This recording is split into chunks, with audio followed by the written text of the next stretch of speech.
Auzubillahiminasyaitonirrajim. Bismillahirrahmanirrahim. Assalamualaikum warahmatullahi wabarakatuh. Alhamdulillahirabbil alamin. Assalatu wassalamu ala asrofil anbiya'i wal mursalin sayyidina Muhammadin wa ala alihi wa ashabihi ajmain. Amma ba'd. Jemaah salat Isya dan salat tarawih rahimakumullah. Alhamdulillah, genap 23 hari kita telah berpuasa dan pada malam hari ini memasuki malam ke-24 di bulan suci Ramadan 1446 Hijriah. Semoga Allah Subhanahu wa taala menerima puasa kita pada hari ini dan semoga menjadi wasilah dibebaskan kita dari api neraka. Amin ya rabbal alamin. Insyaallah untuk salat tarawih pada malam hari ini Imam salat tarawih dan pembacaan kultum kepada Bapak Ustadz Rayhan Jamil dengan tema kultum menghatamkan Al-Quran. Bilal nantinya dengan saudara Rafa. Kemudian panitia amalia mengucapkan terima kasih kepada Bapak Ibu jamaah yang telah memberikan sedekah kue, makanan dan minuman untuk berbuka puasa bersama di Masjid Darussalam pada sore hari ini. Dan juga kepada Bapak Ibu jamaah yang telah memberikan sedekah untuk sahur bersama. Semoga Allah Subhanahu wa taala membalas kebaikan Bapak Ibu jamaah dengan kesehatan dan pahala yang berlipat ganda. Amin ya rabbal alamin. Kami mengajak kepada Bapak Ibu dan jamaah untuk ikut serta dalam kegiatan tahajud dan sahur bersama. Insyaallah tahajud bersama akan dimulai pada pukul 3 dini hari dan dilanjutkan dengan makan sahur bersama di Masjid Darussalam. Alhamdulillah, hingga saat ini telah bersedekah 14 jamaah donatur sahur bersama. Dan bagi Bapak Ibu jamaah yang ingin ikut bersedekah dengan untuk makan sahur bersama, kami persilakan. Masjid Darussalam menerima dan menyalurkan zakat fitrah dan zakat mal. Bagi jamaah yang ingin menyalurkan zakatnya, dapat menghubungi pelaksana UPZ di Masjid Darussalam setiap ba'da sholat fardu. Insyaallah untuk penyaluran zakat fitrah dan zakat mal akan disalurkan pada H-1 Idul Fitri. Selanjutnya, kas amalia Ramadan 1446 Hijriah di hari ke-23 Ramadan sebagai berikut. Saldo amalia Ramadan ke hari 22 kemarin sebesar Rp5.255.500. Penerimaan sebesar Rp222.000. Pengeluaran sebesar Rp650.000. Dan saldo amalia Ramadan di hari ke-23 pada hari ini sebesar Rp4.827.500. Jamaah salat Isya dan salat tarawih rahimakumullah, marilah kita membacakan surat Al-Fatihah. Semoga kita semua diberikan kesehatan dan kelancaran dalam melaksanakan amal ibadah selama bulan Ramadan ini. Dan bagi jamaah atau warga komplek Duta Bandara yang saat ini sedang dalam keadaan sakit, semoga diangkat penyakitnya dan diberikan kesembuhan oleh Allah Subhanahu wa taala. Al-Fatihah.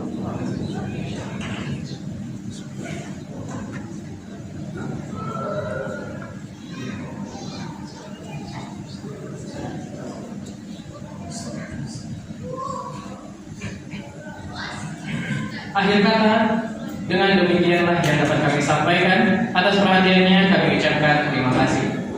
Wabillahi taufiq wal hidayah. Wassalamualaikum warahmatullahi wabarakatuh. Untuk pembacaan kultum kepada Bapak Ustadz Rayhan Jamil, kami persilakan.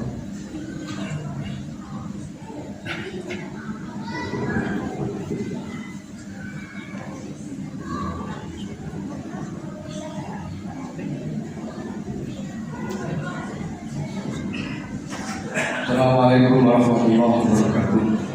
Alhamdulillah wassalatu wassalamu ala rasulillah sayyidina Muhammadillah. La haula wa la quwwata illa billah. Para jamaah sekalian, jamaah salat Isya, alhamdulillah berhubungan dengan bangsa dengan puasa yang terbaik dan dirahmati juga diterima oleh Allah Subhanahu wa taala. Pada kesempatan untuk malam ini, para jamaah sekalian, mari kita kembali tentang pelaksanaan puasa kita. Kalau saya amati dari beberapa hikmah bulan Ramadan, alhamdulillah warga muslim Komplek Duta Bandara mempunyai dampak positif terhadap peningkatan amal ibadah. Bahwa kama qala qail kullu syai'in maziyah, setiap waktu itu ada keistimewaannya, dan keistimewaan Ramadan kita termotivasi untuk semangat dalam ibadah yang nampak khususnya di masjid. Ini terlihat jamaah subuhnya beberapa hari ini terus banyak, 3 saf lebih, bahkan jamaah sahur lebih dari 40 yang diperlukan. Dan sholat waktu 5 waktu, zuhur, asar, maghrib, saat subuh, jamaahnya pun alhamdulillah banyak. Ini menunjukkan bahwa keistimewaan Ramadan bergetar pada hati kita, sehingga kita yang maaf mungkin biasanya sholat di rumah terdorong, termotivasi untuk sholat wajibnya berjamaah di masjid, karena memahami bahwa keutamaan bulan Ramadan dengan perbanyaknya pahala-pahala atas amal ibadah bisa kita raih dan termotivasi kami. Ada sisi lain yang perlu kita tanya kepada setiap kita, bahwa ternyata puasa Ramadan itu bukan hanya bertujuan untuk menjadikan kita sebagai hamba yang mutakin. Ada sisi lain yang kalau kita bisa rasakan, bisa rasakan sesungguhnya puasa Ramadan juga bisa menghindarkan kita dari perbuatan maksiat dan dosa, bahkan dari ancaman nerakanya Allah Subhanahu wa taala. Rasulullah bersabda, "As-siyamu junnatun finnar, ka junnati ahadikum fil kitab." Sesungguhnya puasa yang benar itu bisa menjadi benteng tameng dari azab nerakanya Allah Subhanahu wa taala. Sebagaimana puasa itu ka junnati ahadikum fil kitab, menjadi benteng dari tameng daripada ketika kita berperang. Zaman Rasulullah berperang bukan pakai tameng. Tameng-tameng itu digunakan untuk mengharap daripada serangan-serangan musuh, mungkin panah dan seterusnya. Sekarang pertanyaan pada setiap kita, apakah puasa ini mampu mencegah kita dari perbuatan yang mengarah kepada azab neraka Allah? Rasa-rasanya kok iya. Ada di antara kita ketika Ramadan yang biasa ngerupi, biasa riba, biasa omong kasar, omong seenaknya, gampang marah, biasanya. Ada nggak yang terasa gitu dengan puasa terus tercegah dari perbuatan yang menghantarkan kita kepada azab neraka? Adakah begitu puasa, udah nggak sholat lah, misalnya gitu? Soalnya ada orang puasa tapi tidak sholat, ada kan? Tuh ada ternyata. Nah, orang puasa tapi tidak sholat. Ada orang puasa tapi pekerjaannya yang menipu, ya bohong, ya jalan terus.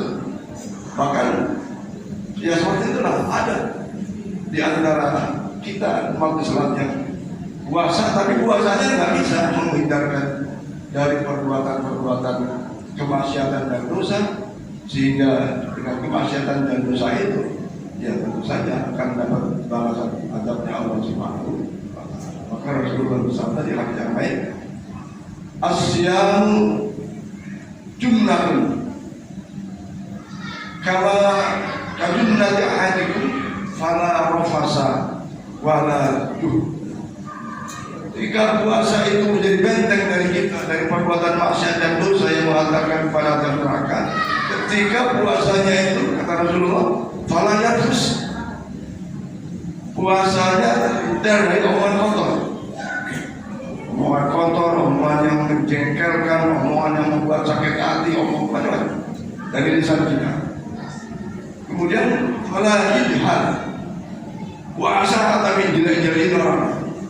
Itu ada puasa tapi hal itu ya tadi mengejek, ya menjelek-jelekan orang lain. Nah, ketika puasa yang seperti itu bisa jadi puasanya tidak menjadi jumlah, tidak menjadi benteng, tapi bahkan seperti Rasulullah bersabda, kam min shaimin laisa lahu min siyami illa ju' wal aks. Hanya umat yang puasa hanya sekedar menggugurkan kewajiban, dia hanya mendapatkan lapar dan dahaga saja. Maka oleh karena itu marilah saya khususnya di akhir-akhir Ramadan ini kita mencoba mengevaluasi terhadap pelaksanaan amal yang ibadah puasa kita. Kalaulah yang kemarin-kemarin mungkin masih tercampuri dengan perbuatan nafas atau kata-kata kotor atau yang bisa membatalkan pahala-pahala puasa, maka di asrul awakhir ini mari kita jaga begitu supaya puasa kita bukan hanya sekedar tidak makan, tidak minum, tetapi juga puasa yang dapat menghindarkan kita dari perbuatan yang mendapatkan adab siksa Allah Subhanahu wa taala dalam arti kata perbuatan maksiat dan dosa. Kemudian para jamaah sekalian, bahwa di akhir Ramadan ini idealnya kita meningkatkan amalnya ibadah, termasuk tadi itu kultur kita adalah menghatamkan Al-Quran. Rasulullah bersabda, al-hal wal murtahal, satu amalan yang Rasulullah cinta pada amalan itu adalah al-wal murtahal, yaitu menghatamkan Al-Quran. Sudahkah kita hatam? Insya Allah sudah. Yang belum hatam, ayo sebisa kita. Ada tergetar hati kita mungkin untuk Ramadan. Kalau tadi sholat jamaahnya, tapi bacaan Qurannya kita tambah sesuai dengan kemampuan kita. Ketahuilah sesungguhnya bahwa fadilah pahala bacaan Quran itu masya Allah. Satu huruf kita baca itu satu kebaikan dan dibalas dengan 10 kebaikan. Ketika kita membaca Alif Lam Mim, itu bukan satu kebaikan tapi 30 kebaikan. 3 kebaikan dibalas oleh Allah 10 kebaikan. Apalagi kita bisa hatam Al-Quran itu kalau kita lihat jumlah hurufnya itu 1.207.000, ya, 1.207.000 huruf. Kalau kita hatam, ya tinggal gitu berapa puluh juta kita dapat kebaikan sekali hatam. Apalagi ada yang 2 kali, 3 kali dan seterusnya. Tentu saja kali ini memotivasi saya dan kita semua, apalagi di akhir-akhir Ramadan ini, berbanyak baca Al-Quran, dan insya Allah Al-Quran menjadi penolong kita nanti ketika kita berada dalam akhirat. Lebih lagi kita sakaratul maut, lebih lagi kita berada di liang lahat, di alam kubur, maka asyam wal Quran isfa'ani, sesungguhnya puasa dan bacaan Quran itu akan memberi pertolongan kepada setiap pelakunya akan tertolong dengan puasa dan bacaan Al-Quran. Mudah-mudahan berbagai amal yang Ramadan kita wajib maupun yang sunnah diterima oleh Allah Subhanahu wa taala, dan bacaan Al-Quran kita Allah balas dengan balasan sangat berlipat ganda. Al-Quran dan puasa akan menolong kita ketika kita sakaratul maut dan juga ketika kita berada di dalam puasa. Saya kira demikian untuk yang bisa disampaikan. Mudah-mudahan ada manfaatnya bagi saya dan kita semua, dan mudah-mudahan sekali lagi termotivasi kita memperbanyak amal ibadah dan lebih lagi di 10 terakhir. Wabillahi taufiq. Assalamualaikum warahmatullahi wabarakatuh. صلوا صلاة التراويح ركعتين جامعة رحمكم